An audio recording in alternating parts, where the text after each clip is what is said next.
जय हिंद मित्रों, हमारे YouTube चैनल स्टडी विद शरणा इसमें आपका स्वागत है। आज हिंदी साहित्य का एक बहुत ही महत्वपूर्ण टॉपिक है, गोदान एक त्रासदी के रूप में। गोदान एक महाकाव्यात्मक उपन्यास, इसका एक क्लास हमने लिया था, ये आपको डिस्क्रिप्शन में इसका लिंक मिल जाएगा। गोदान एक त्रासदी के रूप में ये पूछा जाता है कई बार कि सारे एग्जाम में लगभग ग्रेजुएशन का आप दे रहे हैं हिंदी साहित्य लेकर के, या पोस्ट ग्रेजुएशन दे रहे हैं, या सिविल सर्विसेज दे रहे हैं, सिविल सर्विसेज में सब्जेक्ट अभी बचा हुआ है, तो आपको ये क्वेश्चन मिलता है। और एक अच्छा आंसर लिखने के लिए आपको ये जानना ज़रूरी है कि त्रासदी क्या है, त्रासदी किसे कहते हैं, त्रासदी क्या है और ये आया कहाँ से, स्रोत, इसका उद्देश्य क्या है, और त्रासदी कोई उपन्यास त्रासदी है कि नहीं है, ये इसके नियम क्या हैं, कसौटियाँ क्या हैं, कसौटियाँ क्या हैं कि जिससे हम किसी उपन्यास को निर्धारित कर सकें कि ये त्रासदी है कि नहीं है, गोदान एक त्रासदी है कि नहीं। ऐसी कौन कौन सी कसौटियाँ हैं, ऐसे कौन कौन से नियम हैं जिससे हम निर्धारित कर सकें कि गोदान एक त्रासदी है कि नहीं है। सबसे पहले देखते हैं कि यहाँ हम देखते हैं पहला बिंदु है, पहले को अगर मान लें, पहला त्रासदी क्या है, इसकी परिभाषा क्या, त्रासदी की। त्रासदी आया कहाँ से है? त्रासदी एक पाश्चात्य नाट्य विधा है। क्या है? पाश्चात्य नाट्य विधा है, यहाँ भारत की नहीं है, ये है पाश्चात्य नाट्य विधा है।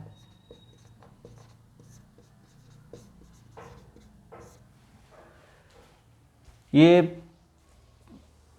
पाश्चात्य नाट्य विधा है और ये ग्रीक युग से, आज से नहीं है, त्रासदी जो है आज से नहीं है, ये ग्रीक युग से और आधुनिक युग तक किसी न किसी रूप में साहित्य को प्रभावित करता रहा है। ग्रीक युग से आधुनिक युग तक, आधुनिक साहित्यिक युग तक ये साहित्य को प्रभावित करता रहा है। त्रासदी होती क्या है? त्रासदी होती है जैसे कोई भी नाटक आप पढ़िए, उपन्यास पढ़िए, नाटक या उपन्यास अगर आप पढ़ेंगे तो या तो दुखांत होगा या सुखांत होगा, या मतलब उसमें अंत में दुख आपको महसूस होगा या सुख महसूस होगा, या उसका मतलब हैप्पी एंडिंग होगी या ट्रेजेडी हो जाएगी, या कोई का मतलब नायक मर जाएगा, नायक हार जाएगा। तो जब नायक हारता है या मरता है, और चूंकि वो पात्र का नायक होता है, उस उपन्यास का नायक होता है, तो उसके मरने या हारने से क्या होता है, उसके मरने या हारने से पाठक के मन में, चूंकि उसी को लेकर के उसने ताना बाना पूरे नाटक या उपन्यास से बुना है, या उसी को लेकर के वो पढ़ा है पूरा, उसको हीरो एज ए हीरो मान के चला है, तो जब उसकी मृत्यु होगी तो क्या होगा, उसको दुख होगा, और दुख के बाद उस आँख से आंसू निकलेंगे, विरेचन होगा। तो उस विरेचन को प्राप्त होता है जब, तो वो है त्रासदी। त्रासदी उसे कहते हैं जब दुखात्मक भावों को, जैसे त्रास और करुणा को तीव्र उद्बोधन करा दे, और तीव्र उद्बोधन के बाद विरेचन भी हो जाए। तीव्र उद्बोधन हो, करुणा और त्रास जैसे भावों का तीव्र उद्बोधन हो पाठक के मन में, और उसका फिर विरेचन भी हो, आपकी आँख का अश्रुधारा बह निकले, आपका मन व्यथित हो जाए उसके लिए, तो यहाँ पर त्रासदी होती है। त्रासदी देख लीजिए, एक लिख देते हैं हम। त्रासदी तभी होगी जब दुखात्मक भावों यथा करुणा त्रास का तीव्र उद्बोधन हो,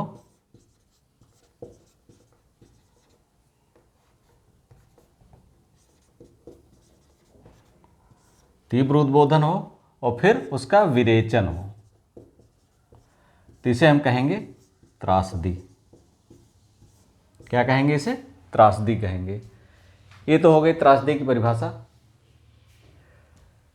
ये त्रासदी जो है, त्रासदी के नियम, पहले तो जब ये त्रासदी की किसी भी नाटक में या उसमें त्रासदी होती है, तो त्रासदी को निर्धारित करने वाले कुछ नियम बनाए कुछ लोगों ने। जैसे कुछ शुरू से ही बने, चूँकि अरस्तु ग्रीक का था तो अरस्तु ने बनाए। अरस्तु के साथ मिस्टर बूचर, हीगल, एटकिंस, इन सब ने नियम बनाए त्रासदी के। क्या बनाए? त्रासदी के नियम। और उन्हीं नियमों के आधार पर हम यहाँ देखेंगे, जो नियम इन्होंने बनाए उसी नियमों के आधार पर देखेंगे कि कौन से नियम इन्होंने बनाए और उस पर गोदान खरा उतरता है कि नहीं। तभी हम मानेंगे कि गोदान एक त्रासदी उपन्यास है, त्रासदी के रूप में उसका चिन्हांकन किया जा सकता है। अब पहले देखते हैं कि वो नियम कौन कौन से जो इन लोगों ने बनाए हैं, त्रासदी के नियम, त्रासदी निर्धारित करने के नियम। त्रासदी निर्धारक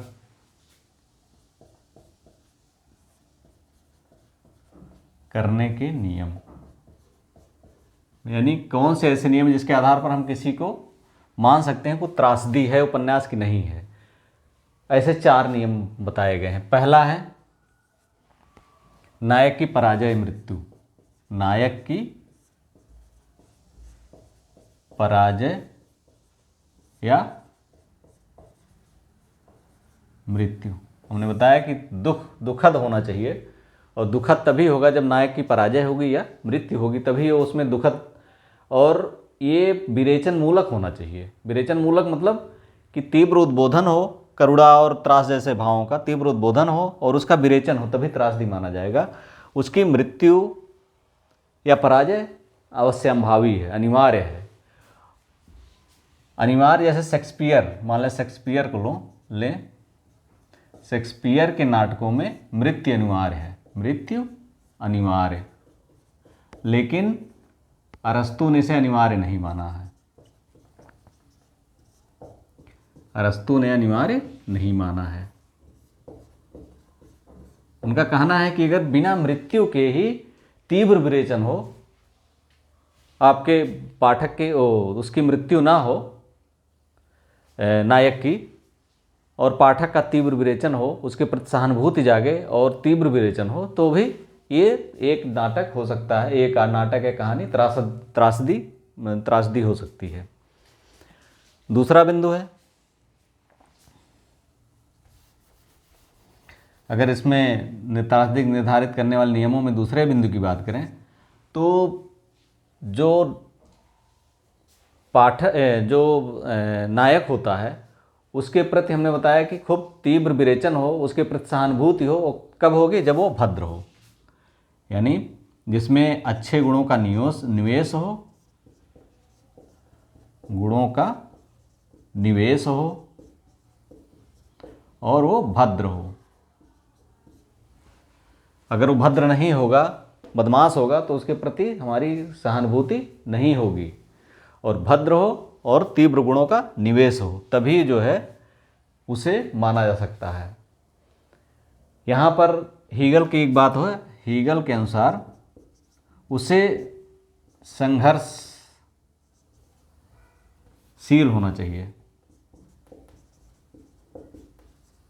उसे संघर्षशील होना चाहिए, यानी वो संघर्ष करते हुए पराजित हो या मृत्यु को प्राप्त हो। अगर संघर्ष नहीं किया उसने तो उसके प्रति हमारा विरेचन होगा ही नहीं, पाठक का विरेचन नहीं होगा। पाठक का विरेचन नहीं होगा, त्रासदी नहीं मानी जाएगी।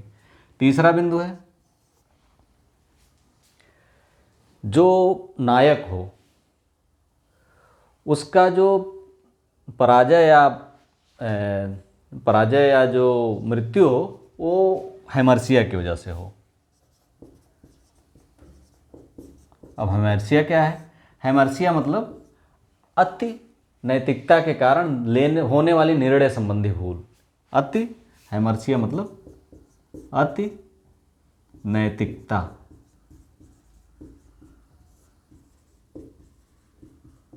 कारण होने वाली निर्णय संबंधी भूल। संबंधी भूल। इसे अरस्तू ने दिया है, तो हैमर्सिया कारण होनी चाहिए, यानी अति नैतिकता के कारण होने वाली। कई बार होता है कि हम जो है अपने आवेग या अपने अति नैतिकता के कारण अगले को अपना ध्यान नहीं रखते हैं और दूसरे को लाभ पहुंचाने के लिए अपनी जान, अक्सर हिंदी फिल्मों में देखते हैं, अक्सर होता है कि कई बार जो है अति नैतिकता के कारण नायक को हानि उठानी पड़ती है। और जब ऐसी स्थिति में नायक की मृत्यु होती है या नायक पराजित होता है तो ये पाठक के मन में एक करुणा की टीस या करुणा का उद्वेग जगाता है, और ये उद्वेग ही हैमर्सिया है और वही त्रासदी बनता है। यहीं पर जो अति नैतिकता के कारण होने वाली निर्णय संबंधी भूल है, इसके अलावा इसमें मिस्टर ल्यूकास ने एक सब बिंदु और जोड़ा है, इसको हम मिस्टर ल्यूकास ने इसमें कहा है चारित्रिक दोष, या वह एटकिंस ने, मिस्टर बुचर ने चारित्रिक दोष कहा है और एटकिंस ने निर्णय संबंधी भूल। मिस्टर बुचर ने चारित्रिक दोष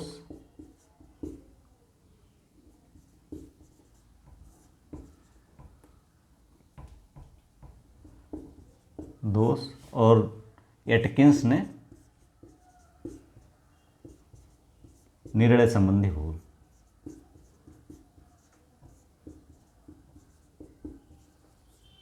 यानी अगर उसके चारित्रिक दोष की वजह से होता है, नायक मृत्यु को प्राप्त होता है या पराजित होता है, उस समय उस स्थिति में त्रासदी या पाठक के मन में उद्वेग जो आता है, और एटकिंस के अनुसार निर्णय संबंधी भूल की वजह से अगर होता है। और सबसे अंतिम बिंदु जो चौथा है वो है ये विरेचन मूलक होना चाहिए। बार बार हम कह रहे हैं विरेचन, जो हानि हो, जो उसकी हार है या मृत्यु है, वो विरेचन मूलक होना चाहिए। अगर विरेचन मूलक नहीं है, पाठक के आंखों से आंसू नहीं निकलते हैं, पाठक अपने तीव्र वेदना अनुभव नहीं करता है नायक के प्रति, तो ये त्रासदी नहीं मानी जाएगी। और त्रासदी तभी मानी जाएगी वो तीव्र वेदना अनुभव करे, उसकी आंखों से आंसू निकले और उसका दिलो दिमाग हिल जाए पूरा, तब क्या होगा, ये एक त्रासदी होगा, वो विरेचन मूलक होना जरूरी है। अब गोदान या इसमें कहाँ तक खरा उतरता है, इसको हम देखते हैं। सबसे पहला बिंदु क्या है, नायक की पराजय मृत्यु। पहले बिंदु को कसौटी कसते हैं, ये यहाँ पर नायक की पराजय मृत्यु। हम जानते हैं कि होरी नायक है गोदान का, और होरी की एक गाय की लालसा उसकी रहती है, बहुत बड़ी लालसा नहीं होती है, गाय की लालसा रहती है, और गाय के लिए वो संघर्ष करता रहता है। सारा जीवन संघर्ष एक तरह से गाय के ही आसपास होता है, और अंत में उसको गोदान के लिए भी एक गाय नहीं मिलती है, और वो मजदूरी करते हुए एक दिन मर जाता है। और इस संघर्ष में हमारा विरेचन मूलक नहीं होता, लेकिन इस पूरे संघर्ष में वो अपने कर्तव्य पथ को नहीं छोड़ता है, इसके अलावा अपनी ईमानदारी को नहीं छोड़ता है, अपने परिवार के प्रति अपने समर्पण को नहीं छोड़ता है, गरीबी को झेलता है, गरीबी के मार को झेलता है, साहूकारों को झेलता है, ज़मींदारों को झेलता है, लगान तावान सब कुछ देता है, लेकिन वो अपनी जो उसके मन में मर्याद है, परंपरा है, मर्यादा है, उसको त्याग नहीं कर पाता है, त्याग नहीं करता है, और मजदूरी करते करते अंत में मृत्यु को प्राप्त होता है। तो पाठक जो होता है देखता है कि उसका जीवन संघर्ष उसके पहले दिन से लेकर के, उपन्यास के पहले पन्ने से लेकर के उसकी मृत्यु तक, अंतिम पन्ने तक उसका जीवन संघर्ष जो वहाँ व्यंजित होता है, वो उसे हीरो बनाता है और होरी को हीरो बनाता है। और होरी जो है उसी पराजय मृत्यु, उसकी जो मृत्यु होती है, तो पाठक जो है व्यथित होता है, अत्यंत व्यथित होता है, व्यथित नहीं अत्यंत व्यथित हो जाता है कि एक व्यक्ति इतना संघर्ष करने के बाद एक गाय की लालसा नहीं पूरी कर पाया, अपने परिवार के लिए एक उस ऋण के चंगुल से नहीं छुड़ा पाया, और अंत में मृत्यु को प्राप्त होता है। कितना कितना त्रासदपूर्ण।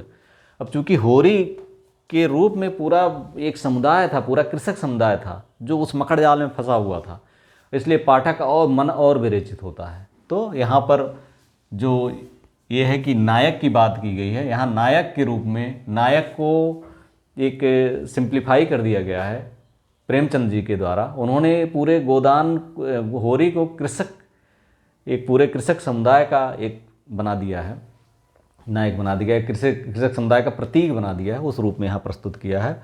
और पाठक जब उपन्यास ख़त्म करता है तो उसका दिलो दिमाग एकदम से उसके बस में नहीं रहता है। वो कई दिन तक सोचता है कि आखिर हमारा समाज, हमारा देश, हमारे ज़मींदार साहूकार या उसका जीवन, कृषकों का जीवन कैसे, कितना है, वो अपने सोचने पर मजबूर रहता है।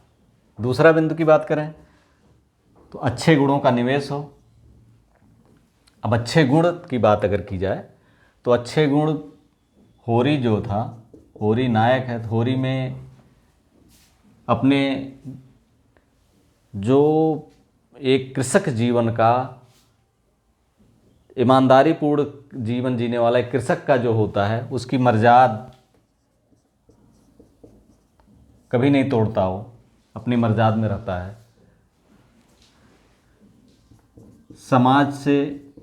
समाज का पूरा ख्याल रखता है, दूसरों का ख्याल रखता है, यहाँ तक कि धनिया को वो अपने घर में रखता है, झुनिया को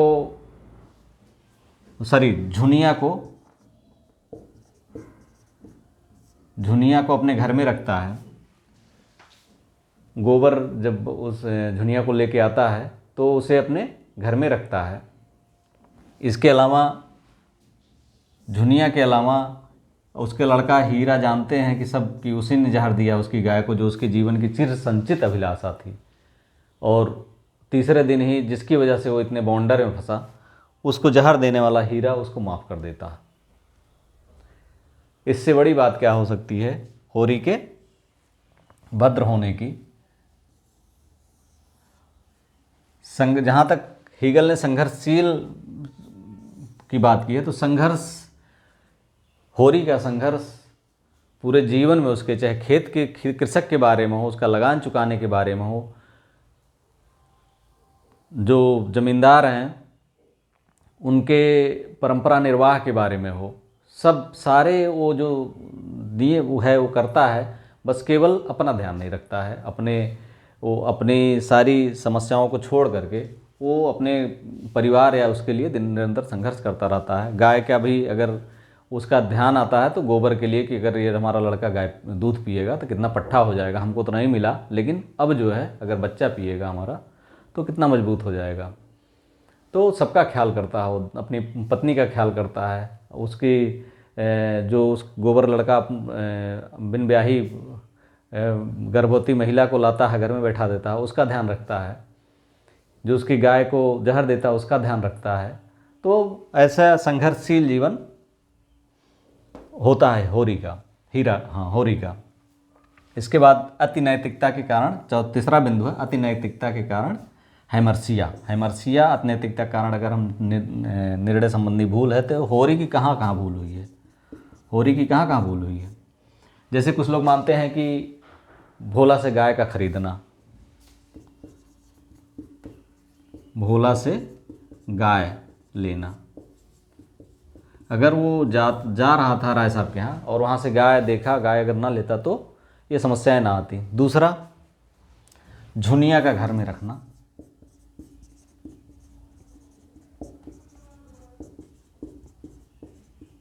अब झुनिया को घर में रखा तो इसकी वजह से कितना तावान देना पड़ा, और बिरादरी की मर्यादा रखने के लिए उसने अपने घर का सारा अनाज दे दिया, जिससे उसका ऋण चुक सकता था, उस अनाज से उसका ऋण चुक सकता था, आगे अपनी आगे का रास्ता बनाता। लेकिन यहाँ पर ये स्थितियाँ आती हैं, झुनिया को घर में रख करके उसने जो है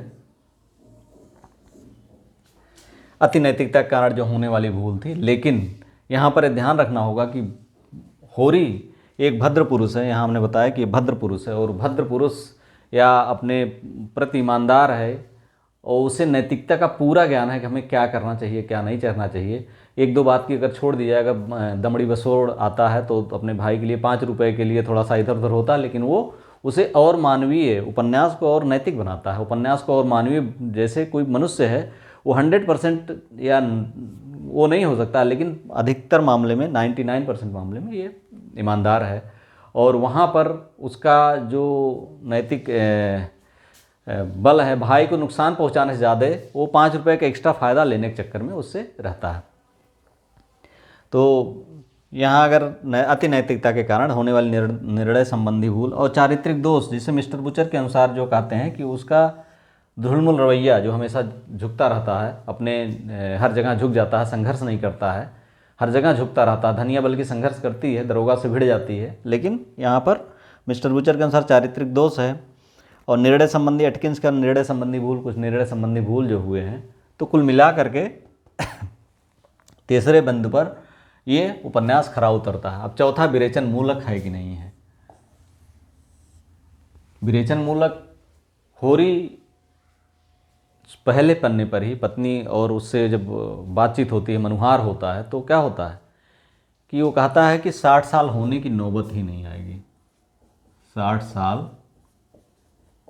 होने की नौबत ही नहीं आएगी, मतलब, और अंत में मरते समय वो यही कहता है, मरने के पहले, कि इस साल ऋण चुक जाए, वो मजदूरी करता है उसी ऋण चुकाने के लिए, तो अगला जन्म हो या एक नया जन्म हो। और अंत में वो ऋण नहीं चुका पाता है और उसी दिन वो करते हुए, मजदूरी करते हुए मृत्यु को प्राप्त होता है। और इस होरी का जीवन संघर्ष, पाठक ये सोचता है कि जो व्यक्ति अपना संपूर्ण जीवन एकदम सब कुछ लगा देता है, कितनी छटपटा, जितना उसको जिजीविषा होती है, कितनी इतनी उसको जिजीविषा है, उसके बाद भी अपना जीवन कितनी मेहनत से लगाता है, सब कुछ लगाता है, परिवार पूरा दांव पर लगा रहता है, उसके बाद भी वो उस मकड़जाल से नहीं निकल पाता है। जो मकड़जाल उस समय के जो सामंती ढांचे में, बुना सामंती ढांचे का में फंसा हुआ कृषक था, वो कृषक निकल नहीं पाता है और वो वहीं पर दम तोड़ता है। और वो दम तोड़ना जो है पाठक को व्यथित करता है, और इसलिए विरेचन मूलक है। 3 बिंदुओं पर हम देखते हैं कि गोदान एक त्रासदी के रूप में है। अब ये कह सकते हैं त्रासदी किसकी है, तो त्रासदी निस्संदेह होरी की है। होरी की मृत्यु होती है, होरी संघर्ष करता है, भद्र पुरुष है, होरी को लेकर के हमने सिद्ध किया है। कुछ विद्वान मानते हैं धनिया की त्रासदी है। वो कहती है कि सुहाग ही वो तृण था जिसको लेकर के वो इस संसार सागर को पार कर रही थी, और जब वो तृण ही नहीं, आज वो तृण ही छिन जाता है। तो धनिया का संघर्ष भी यहाँ पर देखा जा सकता है। इसके अलावा बहुत सारी चीज़ें हैं जो, जैसे इसमें होरी की महत्वाकांक्षा को त्रासदी माना जा सकता है। होरी की महत्वाकांक्षा, ये गाय की महत्वाकांक्षा उसकी जो थी, उसने धीरे धीरे ऐसा ताना बाना उस कथानक में ऐसे उलझा दिया, कथानक ऐसा बना है कि होरी की महत्वाकांक्षा जो गाय को लेने को थी, उसी गाय की वजह से सारे समस्याएं बढ़ती चली गईं। गाय मर जाती है और मरने के बाद सारी समस्याएं धीरे धीरे उसके लिए बढ़ती चली जाती हैं। तो क्या होरी की महत्वाकांक्षा को कुछ विद्वान कहते हैं कि ये होरी की महत्वाकांक्षा की त्रासदी है। एक बिंदु और है, सबसे जो स्वीकार्य है वो कृषक जीवन की त्रासदी है। क्या है? कृषक जीवन की त्रासदी है। क्योंकि उस समय का कृषक होरी की तरह ही जमींदारों के, पूंजीपतियों के, साहूकारों के चंगुल में फंसा हुआ था, और वो अपना सब कुछ अर्पण करके भी उससे मुक्त नहीं हो पा रहा था, और अंत में उलझ कर वहीं पर मर रहा था। कई बार ये प्रसंग आया भी है। वो होरी कहता है कि मेरी ही नहीं, पूरे गांव के सभी की, इनकी भी ये हाल है, हीरा भी ऐसा ही, ये है ऐसा, सारे लोगों की वही हाल है। सब पर लगान बकाया है, सबका लगान तुल जाता है। गन्ना लेके जाते हैं तो गन्ने का पैसा साहूकार वहीं छीन लेता है, जिससे 2 पैसे की 2 रोटी। खलिहान में अगर अनाज मड़ाने जाते हैं तो अनाज वहीं तुल जाता है, वहीं बैठा रहता है साहूकार, बनिया सब वहीं बैठे रहते हैं, सब तुला लेते हैं। तो सारे लोगों की कहानी यही है, कृषक जीवन उसी में घुट घुट करके उसी में मर रहा है। आज भी आत्महत्याएं होती हैं, ऐसा नहीं आत्महत्याएं होती हैं, लेकिन आज जीवन थोड़ा अलग है। लेकिन कृषक जीवन, जो वास्तव में कृषक जीवन है, भारत का जो घोर ग्रामीण क्षेत्र है, वहाँ पर भी साहूकार जमींदार तो नहीं है, लेकिन उनका जीवन अभी भी उस त्रासदी का कुछ मात्रा तो जी ही रहा है, क्योंकि उन्हें अभी भी जो भोजन चाहिए उस स्तर का भोजन नहीं मिलता जितना जो अनाज पैदा करते हैं, या जो सामान्य न्यूट्रिशन उनको मिलना चाहिए न्यूट्रिशन नहीं मिलता। सारी चीज़ें वो कहीं न कहीं वहाँ से, उनका जो लाइफ स्टाइल है वो उस स्तर का नहीं जिस स्तर के वो हकदार हैं। तो कहीं न कहीं ये चीज़ें आपको दिखाई देंगी। इस तरह से हम कह सकते हैं गोदान एक त्रासदी के रूप में है, और ये सबसे ज़्यादा होरी के जीवन की त्रासदी या होरी के महत्वाकांक्षाओं की त्रासदी से अधिक एक कृषक जीवन की त्रासदी है। वीडियो अच्छा लगा तो like, subscribe and share. Thank you for watching. अभी तक आपने सब्सक्राइब नहीं किया तो इस तरह से इन्फॉर्मेटिव वीडियो के लिए सब्सक्राइब करें। इसमें एक चीज़ मैं बताना चाहता हूँ कि इसमें हिस्ट्री से संबंधित क्लासेस भी मैं लेता हूँ, तो अगर आपको हिस्ट्री में इंटरेस्ट है या हिस्ट्री आपके किसी तैयारी वैयारी में काम आने वाला है, तो वो आप डिस्क्रिप्शन में उसका लिंक मिल जाएगा। और इसमें बहुत सारी क्लासेज हैं, और वो हमने जो है NCERT बेस्ड हैं सारी, या अच्छी बुक्स जैसे प्राचीन भारत झांड श्रीमाली या KC श्रीवास्तव, रुमिला थापर, इनसे रेफरेंस लेकर के, इग्नू के नोट्स, इनसे रेफरेंस लेकर के हमने क्लास बनाई है हिस्ट्री की, तो उससे आप ले सकते हैं। हिंदी साहित्य के नोट्स भी हमने जो है कोई नॉर्मल बुक नहीं, अच्छे स्टैंडर्ड सारी चीज़ आप क्लास देखेंगे तो आपको अंदाज़ लग जाएगा कि कितने हमने जो है इसके लिए रेफरेंस जो है बेहतरीन बुक्स का लिया है। Thank you for watching.